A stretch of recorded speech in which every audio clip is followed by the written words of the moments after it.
Amen. I hope you brought your Bibles. Look in the book of Proverbs with me this morning. We're going to be in 2 or 3 places in Proverbs. They will be on the screen if you do not have a Bible, or there's a Bible in front of you. The book of Proverbs. Last week we started talking about happily ever after, being married and what family is like, and we're going to continue that today, and an idea of communication. Billy's father picked him up from school because Billy had tried out for a school play that day, and his dad was really anxious to hear how it went. Excitedly, Billy replied, "Dad, I got a part. I got a part. I play a man who's been married for 20 years. "That's great, son," said his dad. "Keep up the good work, and before you know it, they'll give you a speaking part." Only the men laughed at that. I don't know why that was.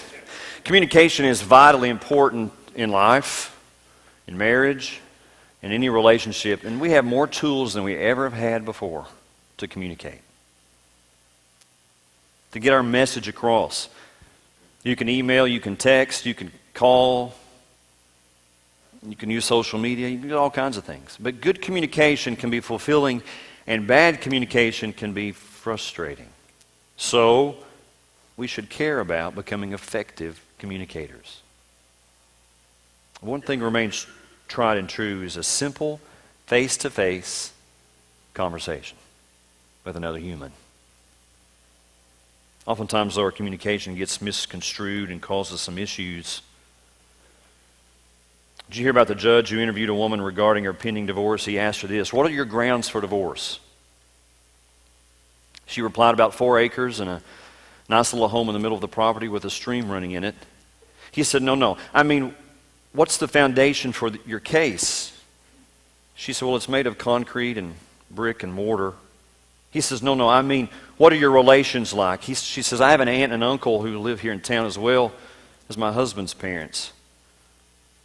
The judge took a deep breath and he asked, "Ma'am, do you have a real grudge?" And she said, "No, we have a carport and have really never needed a garage." He said, "Ma'am, please, is there any infidelity in your marriage?" She said, "Yes, both my son and daughter have stereo sets, and we don't necessarily like their music, but we can't seem to do anything about it." He says, "Ma'am, you misunderstood me. Does your husband ever beat you up?" And she said, "Yes, about twice a week. He gets up earlier than I do." Finally, in frustration, the judge said, "Lady, why do you want a divorce?" She said, "Oh, I don't want a divorce." She said, "I've never wanted a divorce, but my husband does. He can't seem to communicate with me." A lot of marriages have communication problems. Many arguments and hurt feelings can be traced back to communication. It's not unusual for spouses to stay in this continual state of frustration, feeling misunderstood and unappreciated. And I want us to really face it this morning. There are many opportunities for misconceptions in marriage. And yet, good communication is vitally important for strong and healthy relationship, any relationship. Comedian Joan Rivers made that phrase, "Can we talk?" famous. Maybe you just need to sit down and talk to your spouse. This morning, I would like to share some instructions from the book of Proverbs on communication within marriage or any relationship that answers this question: can we just talk? Can we talk? Proverbs chapter 18, verse 13 says this: "He who answers a matter before he hears it, it is folly and shame to him." Answering it before you even hear the question. Here's number one. Listen to what's being said. Listen. Listen to what's being said. Sometimes we're like the couple who were with some friends on the subject of marriage counseling came up. And Mary said, "Oh, Tom and I never need marriage counseling. We have a great relationship. He was a communications major in college, and I majored in drama. He talks a lot, and I just act like I'm listening." And that's what a lot of marriages are. We're just not listening to each other. The Bible says that if we do not listen to one another, if we answer another without listening, we're acting foolish. Now, sometimes it's hard to listen, it's hard to communicate, it's hard to understand. Last week I gave you some man speak. Today it's the ladies' turn. Some things that women say, they have this secret code language that you have to figure it out. So I'm going to give you a decoder this morning. If the wife says "we need," she really means "I want." If the wife says, "It's your decision, honey," she really means the correct decision should be very obvious to you. If the wife says, "Do what you want," she means this: "You'll pay for this later." If the wife says, "Sure, go ahead, doesn't matter to me," she really means, "Don't you dare." If the wife says, "I'm not upset," she really means, "Of course I am, you moron. I am ticked at you." If the wife says, "This kitchen is so inconvenient," she really means, "I need a new house." If the wife says, "Hang the picture there," she really means, "No, I mean to hang it over there." If the wife says, I heard a noise," she means this: "I noticed you were almost asleep and I thought you might like to get up." If the wife says, "Do you love me?" she really means, "I'm going to ask for something very expensive." The wife says, "How much do you love me?" she means, "I did something today that you're not going to like very well." If the wife says, "I'll be ready in a minute, dear," it really means kick off your shoes and take a nap, because it's not happening quick. If your wife says, "You, honey, just need to learn to communicate," she really means, "Will you just agree with me?" If the wife says, "Are you listening to me?" You ever had that, guys? "Are you listening to what I'm saying?" There's really no translation for that. It means it's too late. You're doomed. There's no way to get past it. If the wife says yes, she means no. If she says no, she means no. If she says maybe, she means no. It's just hard to understand what she really is. You remember how easy it was to talk when you were dating? You talked and talked and talked. Before there was texting, you talked. You talked about your past. You talked about your present. You talked about your future. You talked about what you wanted to do, what you liked to do, what you'd hoped to do. You talked about all those fun things, and you talked and talked and talked into the wee hours of the night. Now, you're so busy that you don't take time to talk. Sometimes you just leave a note for them on the table as you go out the door. When you're together, you just pretend to listen to one another while your mind is 100 miles away. President Franklin Roosevelt got tired of smiling and saying the usual things at the White House functions that all the presidents have to deal with. So one evening he decided to find out whether anybody was really paying attention to what he was saying. As each person came to him with the extended hand, he flashed his smile and he said to them as he put his hand in their hand, "I murdered my mother-in-law this morning." And he said that over and over and over. As each person came through the line, "I murdered my mother-in-law this morning." People would automatically respond with comments like this: "How lovely, Mr. President." "Just continue what you're doing, Mr. President. You're doing a fantastic job, Mr. President." Nobody was listening to what he was saying. But one time, a foreign diplomat, as he was going through the line, when the president said, "I murdered my mother-in-law this morning," the diplomat responded this way: "Mr. President, I'm sure she had it coming." So, for the sake of marriage, listen. Listen to one another. Maybe you need to realize there's some barriers that you need to overcome to listen. What are some of those barriers? One of those is preoccupation. Preoccupation. Some people are so preoccupied with their problems that they fail to concentrate on what's being said. People's minds tend to wander to the place wherever their greatest problems or greatest pleasure lies. How many times when you were in school and the teacher's speaking, it's like the Peanuts, and all you hear is wah, wah, wah, wah, wah. You don't even hear what she's saying. Your mind is on the playground. Your mind was wherever with somebody, thinking about somebody else. You're not even listening to what's going on. Preoccupation negates the possibility of empathetic and comprehensive listening. When your mate's talking, he or she is more important than the television. They're more important than the cell phone. They're more important than the Facebook. They're more important than anything at that time. You should be really listening to what they're saying. Lack of interest is another one. Many people only listen to the things that will profit them.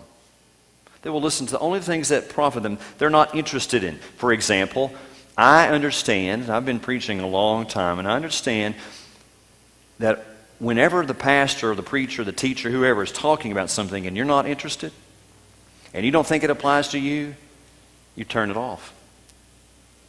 You don't realize that I can see when you turn me off. I can see when you're out in the zone. You know, I was there too. I've been there for counting the planks in the ceiling, counting the lights, looking around at people. Your mind's just focused. You're not listening. I understand that happens.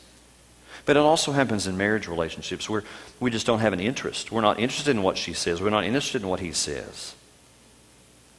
Another area is external noises. Circumstances stand in the way.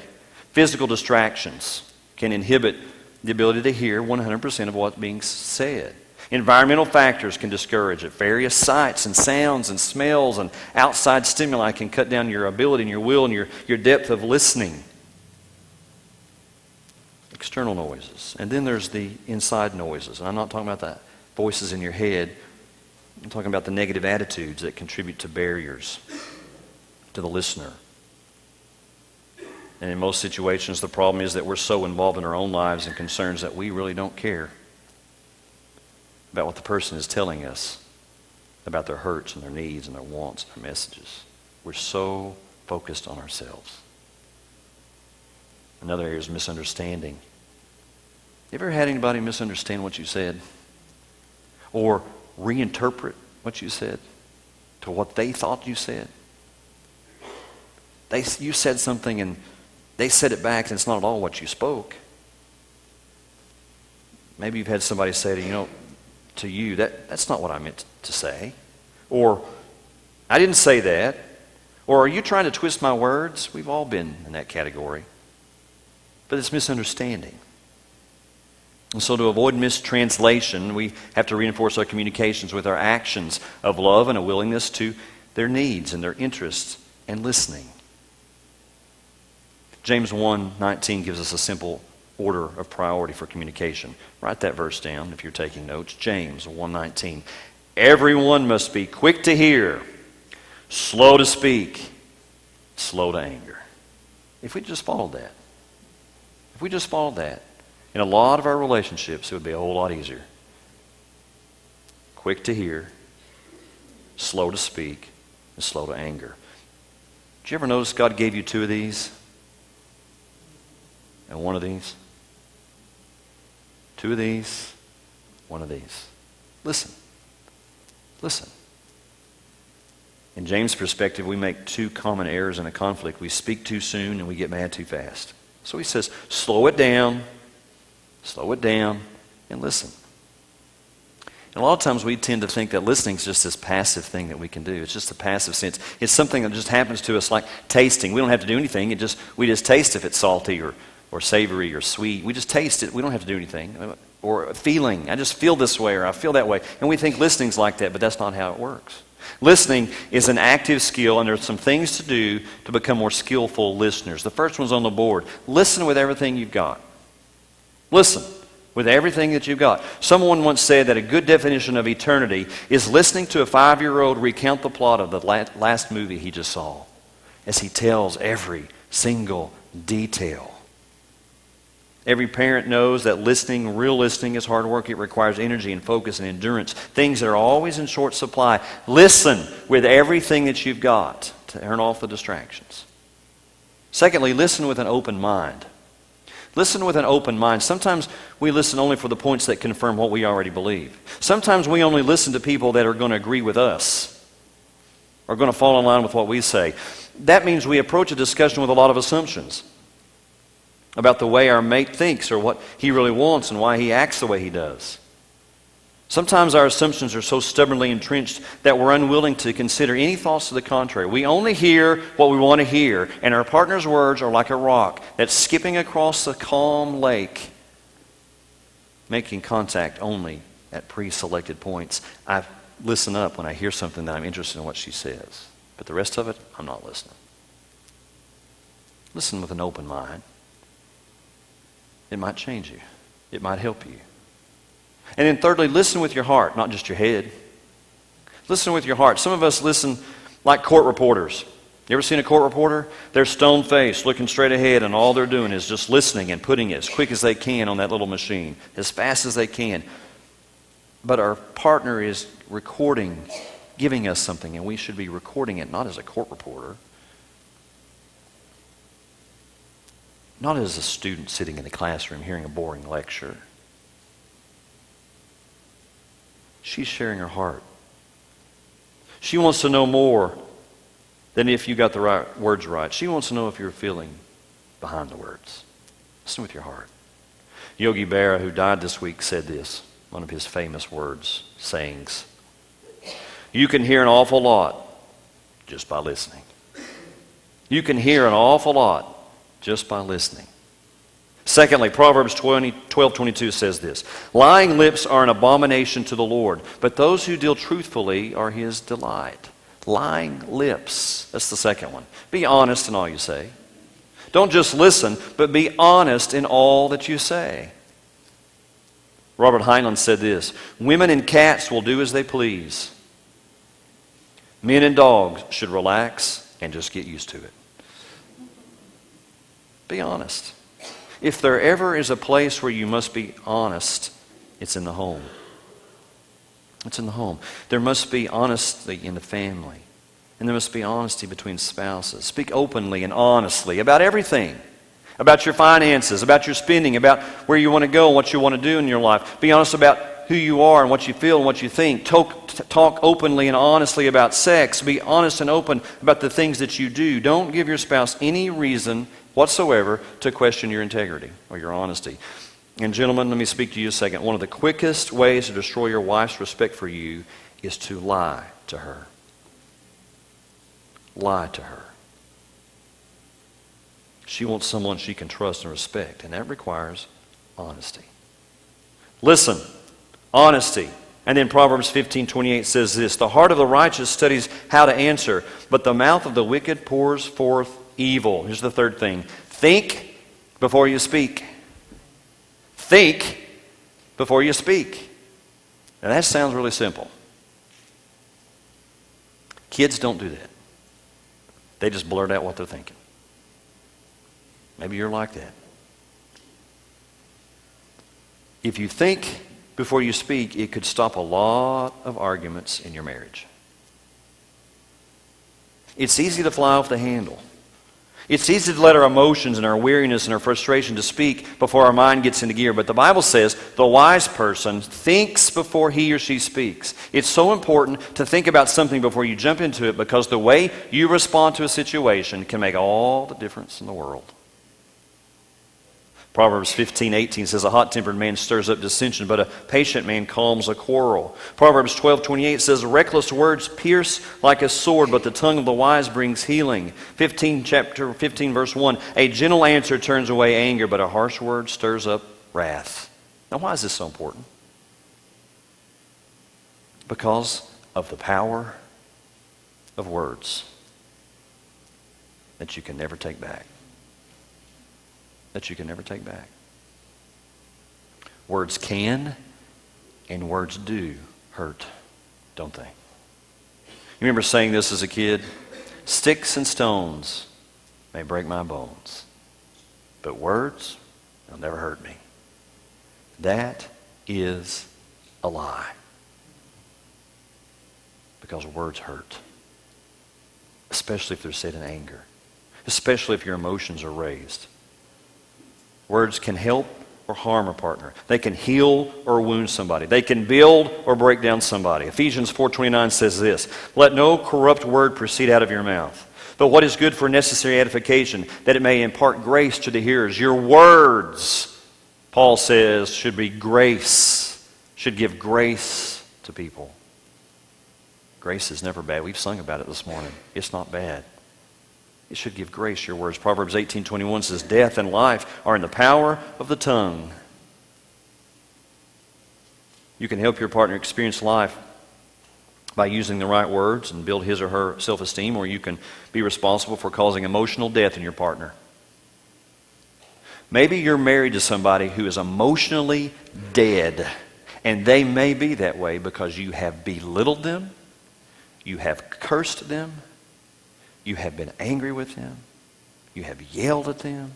No wonder they don't have any more emotion. Think before you speak. Wait for the right time. Now, I've noticed this, and maybe you have too. When you got bad news to share with your spouse, Do it in the right time.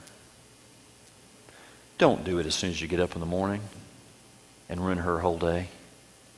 Don't do it as you go to bed, as you're laying there at night, and his night is restless and sleepless. You know when the right time to tell is. Use words carefully. Speaking the right words at the right time will enhance dialogue between you and your spouse. Proverbs 25:11, timely advice is as lovely as golden apples in a silver basket. Proverbs 15:23, how wonderful it is to say the right thing at the right time. Maybe you need to write that verse down. How wonderful it is to say the right thing at the right time. Proverbs 15:23. Listen, be honest, think before you speak. And the last one is in Proverbs 12:25. Anxiety in the heart of a man causes depression, but a good word makes it glad. Be kind in what you say. Be kind in what you say. I know all marriages have arguments, or creative communication, if you want to call it that. Disagreements. All marriages do. But how you handle it is a big deal. It's a big deal. The husband asked his wife, he said, honey, you never argue when I get mad at you. How are you able to always control your anger? She said, well, I clean the toilets. He said, clean the toilets? What's that got to do with it? She said, I use your toothbrush. Express her anger. How do you express your anger? Not many of you men are going to use that toothbrush tonight, are you? How do you express your anger? Colossians 3:8 says this, but now you must also put away all of the following: anger, wrath, malice, slander, and filthy language from your mouth. There is no ever a reason for belittling, insulting, or abusive in your words. Be kind in the things you say. It makes all the difference in the world. Sometimes you have to be painfully honest, but even then you can do it in a kind way. It's not always what you say, but it's the way you say it. Anger issues, maybe you have anger issues. Maybe you're just one of those confrontational kind of people. It will destroy your relationships. Learn to be kind and conquer, not control, but conquer your anger. Listen, be honest, think before you speak, and be kind. That'll go a long way in communicating with your mate. So let's apply this. There are basically 4 styles of communication that we all practice. 4 different ways that we talk. There's small talk. Small talk.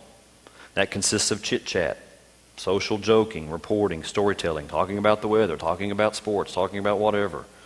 That's about 85% of our conversations with other people, are small talk.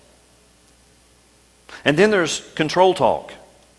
Control talk. That's which tries to change or manipulate somebody. Examples include teaching. A teacher at school is trying to change you, trying to teach you this subject or that subject. Or persuading, or blaming, or assuming, or belittling, or sarcasm, trying to manipulate you. Those last 4 are dangerous to a marriage. If you're always blaming your spouse for everything that goes on, you're controlling them.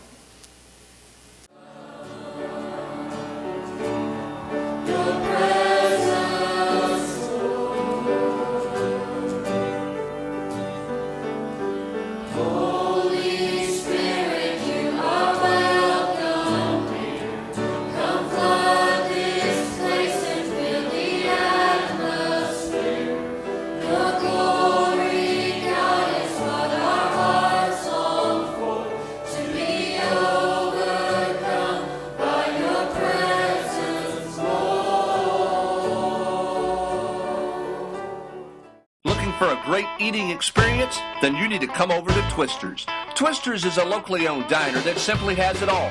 From salads to burgers, blue plate specials, and a terrific kids menu, Twister's is sure to please any member of your family. Twister's also has the best ice cream you'll find. From a simple cone to specialty sundaes, Mayfield soft serve is a treat anytime. Dine in or just drive through. Twister's is an experience you don't want to miss, whether you're looking for a great meal or just to satisfy that sweet tooth. Twister's Diner, just a good place